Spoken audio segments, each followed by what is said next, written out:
Teens Saved. 3 days ago, Isabel Horton went on a skiing holiday with her parents and her brother. Before they left, they bought new ski clothes. I got a bright red jacket, says Isabel. I liked it a lot, but the others didn't. My brother thought it was really ugly. On the second day of their trip, Isabel and her brother were on the slopes.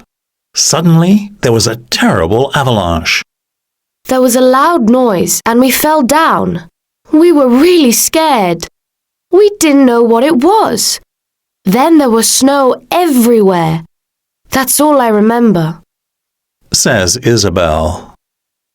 3 hours later, John Bourne, a helicopter pilot, found Isabel and her brother. I saw this bright red thing in the snow, he says. I just knew somebody was in danger. However, it was dangerous to go down there alone, so I called the mountain rescue team, and together we rescued them. So, Isabel's bright red jacket and these brave men saved the children's lives. They are now safe at home.